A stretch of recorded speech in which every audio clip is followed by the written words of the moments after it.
2 മാസത്തെ വേനലവധിക്ക് ശേഷം സ്കൂളുകളൊക്കെ വീണ്ടും തുറന്നിരിക്കുകയാണ്. SSLC മൂല്യനിർണ്ണയത്തിലെ മാറ്റവും പാഠപുസ്തക പരിഷ്കരണവും അടക്കം വലിയ മാറ്റങ്ങളോടെയാണ് പുതിയ അധ്യയന വർഷം ആരംഭിച്ചിരിക്കുന്നത്. 2.5 ലക്ഷം നവാഗതരാണ് ക്ലാസ്സിലേക്ക് ഈ വർഷം എത്തുന്നത്. ഞാനിപ്പോൾ നിൽക്കുന്നത് തൊളിക്കോട് ഗവൺമെൻറ് LP സ്കൂളിലാണ്. പുനലൂർ ഉപജില്ലാ പ്രവേശനോത്സവം പുനലൂർ നഗരസഭാ ചെയർപേഴ്സൺ ഔദ്യോഗികമായി ഉദ്ഘാടനം നിർവഹിച്ചിരിക്കുകയാണ്. പ്രശസ്ത മിമിക്രി ആർട്ടിസ്റ്റ് സജിൻ കുട്ടികളുടെ കൂടെ ദീപം തെളിയിച്ചു. 250 കുട്ടികളുള്ള സ്കൂളിൽ പുതിയതായി 81 കുട്ടികളെ കൂടി ചേർന്നിട്ടുണ്ട്.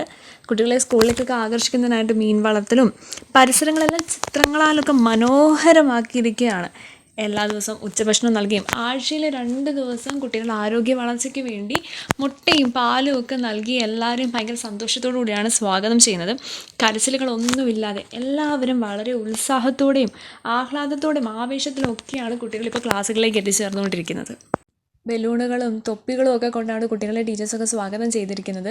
പ്രവേശനോത്സവം ഒരു ഉത്സവ പ്രതീതി ആക്കിയിരിക്കുകയാണ്. മാതാപിതാക്കളും അധ്യാപകരും എല്ലാവരും കൂടി ചേർന്ന് പാട്ടുപാടിയും ഡാൻസ് കളിച്ചും ചിരിച്ച് എല്ലാവരും ഭയങ്കര ഉത്സാഹത്തോടു കൂടിയാണ് ഈ പ്രവേശനോത്സവം ഇപ്പോൾ ആഘോഷിച്ചുകൊണ്ടിരിക്കുന്നത്.